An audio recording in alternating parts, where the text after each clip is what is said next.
Well, basically we had a couple of third readings.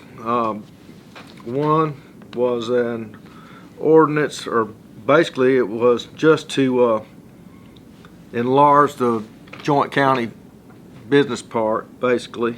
It was for a company out of Greenville, TS Brass, and we have a reciprocal relationship with them for the multi-county park agreement. So it's basically a Greenville company, but Anderson County does get to participate in a percentage of tax revenue. The second one for third reading was Project Augustus, and it was a partnership with the Economic Development Group, which worked in bringing in some spec warehouse space, approximately 200,000 square foot. It's going to be up at exit 32.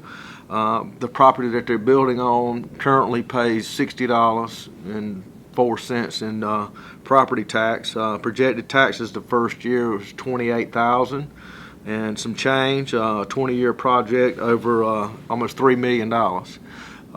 This will hopefully help develop on I-85 with some spec warehouse space that the county does not have to invest or build, and it will help create some jobs in the northern part of the county. I'm excited about Project Kortek. It's in District 4 in the Pendleton area. It's actually on an old brownfield site, but they have, it's actually two projects, project code names. They invested $20 million in each project. It's an expansion that's going to create a $40 million expansion that's going to create 105 jobs with an average salary of $21.45, a $4.5 million payroll. They actually annexed into the town of Pendleton because of sewer issues up there. And the projected tax revenue over a 20-year period is close to $6 million. So we got $40 million investment, $6 million in tax revenue, and 105 jobs being created. Project Swan, and it's in the Williamston area, and it was a capital investment of $4.195 million. They're going to create 100 jobs with an average payroll of $16.23 per hour.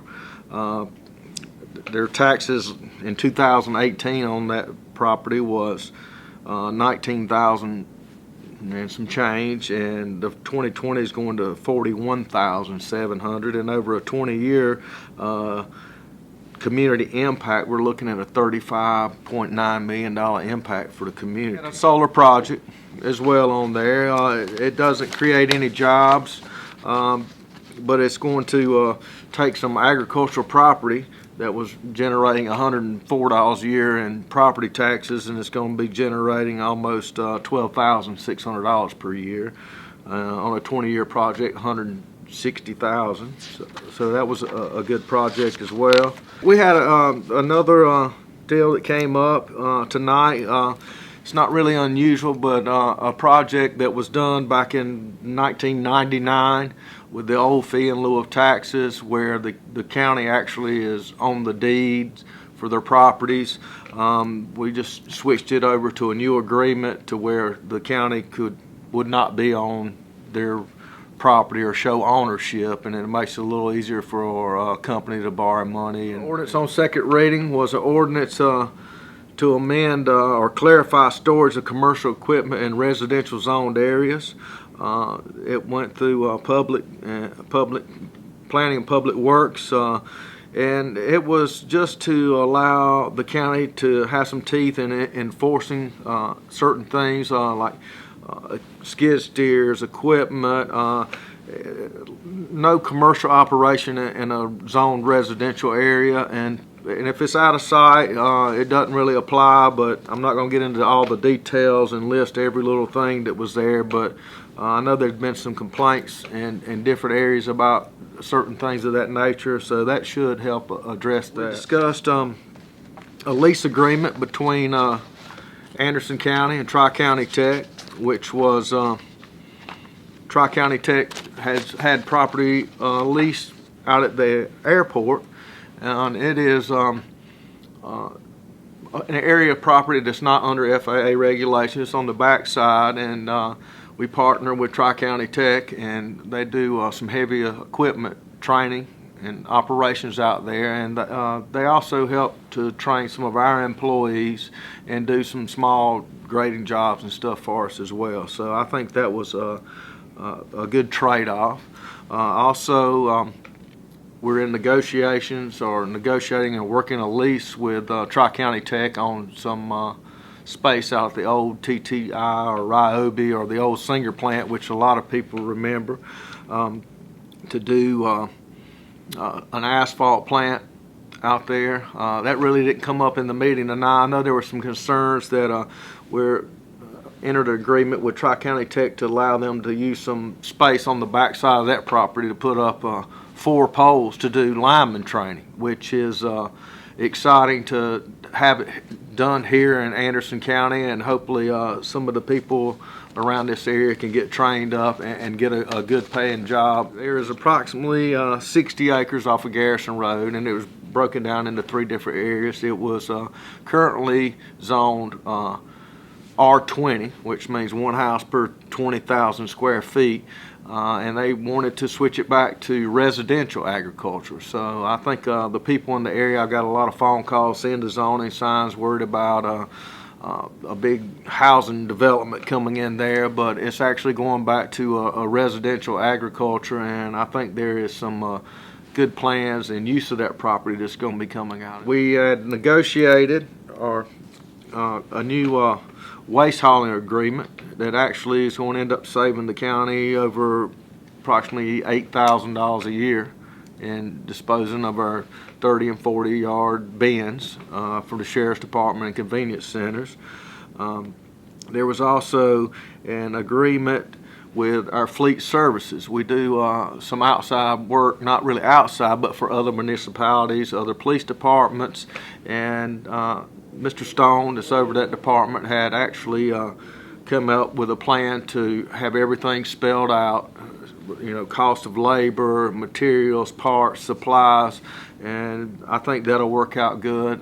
Still allow us to continue to help the municipalities, but also allow us to cover our costs as well. There was a hiring freeze, and everything would have to go before the administrator and then come before council, and there was a couple of positions that was filled, and it's positions that we need to act on. I mean, we have qualified people coming in, heavy equipment operators, things of that nature that are CDL drivers. So we acted and got those positions filled, and I think that's going to be exciting. Grant stuff from Homeland Security and other sources, a JAG grant, and what it was going to do, there's about 4 or 5 things. It's going to get the Sheriff's Department a drone for emergency services, help FLIR, help them to find things or a missing person at night.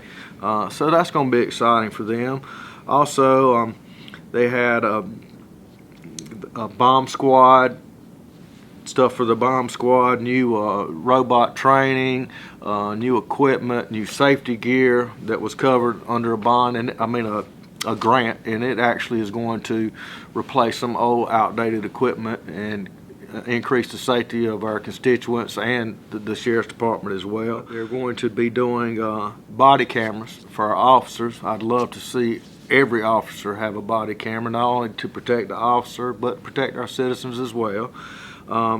There was some issues, not really issues, but they're working on now to determine the best storage for the data from the cameras, a cloud-based system versus different operating systems, and they are working on that, so that'll be coming up pretty soon. And then we went into executive session, and it was basically just to cover some things on some changes on insurance that would better suit our employees and better protect and cover them. So that was basically what happened in executive session. No vote or decisions, anything were made. It was more of an information. Thank Ms. Floyd and Ms. Wilson. They brought up some good points in there about reaching, and Councilman Davis, Chairman Dunn as well, brought up some good points about moving forward with the county, sharing our not really expertise, but I guess it is expertise, but helping us to clear up some misconceptions about the road fee and the gas tax money. There's a lot of misinformation out there. There's a big misunderstanding on monies that people presume come to the county that we don't get. I think they all spoke highly. We also was brought up about a possible penny sales tax to help go toward roads. And I think everyone on council is unanimous about getting back out, staying involved in the public, having the town halls, educating people, getting feedback from people. The road fee alone, I mean, it's, you know, I hear, oh, it's not going to be anywhere near enough. But if we could possibly work out some combination of a road fee until we can get a penny sales tax incorporated, if we can save 66 miles of road, 66 miles of road with that road fee from dropping it down one category, it will save the taxpayers over $7 million. And it's a problem that it's growing exponentially. And whether anything gets done while I'm on council or this term, it's a problem that we are going to have to deal with sooner or later. And the longer we wait, the more it's going to cost down the road. You know, our kids, our grandkids, sooner or later we're going to have to pay the piper. And that is... and while nobody's voted on anything and there's no proposals to vote on anything, the penny sales tax would generate enough to take care of our roads. Take care of all our roads. Completely, 100%. Completely. And at least 35% of that would be paid for from out of county. Out of state people traveling, coming in, football game traffic. Like I think Miss Floyd mentioned, people coming up from Georgia on the weekends to eat supper and go out. For me, it's hard to swallow any tax or fee, but the thing is, without it, we're going to pay dearly down the road. So, someone's going to end up having to pay for this. We need to work on possibility of getting that on a referendum to allow the people to vote. The people, it's their vote, but you need to have an educated vote, a good understanding of what's going on. I think it's up to myself and our other council members and with constituents around it that to share the proper information, to get it out there and let people know and understand what's actually happening. And I think we'll get things worked out. And I mean, I love Anderson County. I mean, it's a great place and it's only going to get better, but we've got to all work together. And if any citizens have any questions about this, all of the council members, their phone numbers, their emails are on phone numbers, emails. They're asking people to call. They don't even have to go to a meeting. They have it explained to them right there on the phone or an email. And there's excellent handout that Ms. Davis has done. Get one mail to you, and then call your council person. Say, hey, I'm going over this. Help explain what's going on here. I call my representatives, and I think the constituents need to as well. And y'all are here every other Tuesday? Every other Tuesday. And they're welcome to come to meetings and talk to you here. Exactly.